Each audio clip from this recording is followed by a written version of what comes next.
അപ്പോൾ ഞാൻ ചേച്ചിയുടെ വീട്ടിൽ നിന്ന് എൻ്റെ വീട്ടിലേക്ക് പോകണം കേട്ടോ. എനിക്കിനി അടുത്ത വെക്കേഷന് ഇങ്ങോട്ട് വരാൻ പറ്റത്തുള്ളൂ കേട്ടോ. എനിക്കിനി 2 ദിവസം കൂടെ ഉള്ളൂ തിരിച്ച് ഹോസ്റ്റലിലേക്ക് പോകാനായിട്ട്. ഹോസ്റ്റലിൽ നിന്ന് വന്ന് 1 ദിവസം കഴിഞ്ഞപ്പോഴത്തേക്ക് ഞാൻ ചേച്ചിയുടെ വീട്ടിലോട്ട് വന്നതാണ് കേട്ടോ. പിന്നെ എന്തെങ്കിലും ആവശ്യം ഉണ്ടെങ്കിൽ മാത്രം എൻ്റെ വീട്ടിലോട്ട് പോകത്തുള്ളായിരുന്നു. അങ്ങനെ പോയി വന്ന് നിന്നായിരുന്നു. അപ്പോഴൊന്നും വീട്ടിലേക്ക് പോകുമ്പോൾ എനിക്ക് ഇത്ര വിഷമമില്ലായിരുന്നു. ഇതിപ്പോൾ ഞാൻ നേരെ ഹോസ്റ്റലിലേക്ക് പോവുകയാണല്ലോ 2 ദിവസം കഴിഞ്ഞപ്പോൾ നല്ല വിഷമം ഉണ്ടായിരുന്നു കേട്ടോ. അപ്പം വീട്ടിൽ വന്നപ്പോൾ ഞങ്ങൾ അപ്പുറത്തെ കടയിൽ ഈ പൈനാപ്പിൾ ഉപ്പിലിട്ടുണ്ട് കേട്ടോ. നല്ല ടേസ്റ്റാണ്, എനിക്ക് ഭയങ്കര ഇഷ്ടമാണ് കേട്ടോ.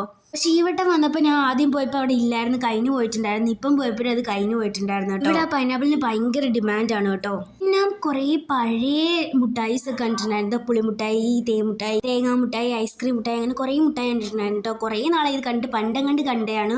അതുകൊണ്ട് ഞാൻ അത് കുറച്ച് മേടിച്ചിട്ടുണ്ടായിരുന്നു കേട്ടോ. പിന്നെ വീട്ടിൽ വന്ന് കുറച്ച് നേരം TV ഒക്കെ കണ്ട് ഞാൻ ഇതൊക്കെ ഇരുന്ന് കഴിച്ചിട്ടുണ്ടായിരുന്നു. അപ്പോൾ ഈ പാട്ട് എനിക്ക് ഭയങ്കര ഇഷ്ടമാണ് കേട്ടോ. അപ്പോൾ ഇന്നത്തെ വീഡിയോ ഇത്രയേ ഉള്ളൂ.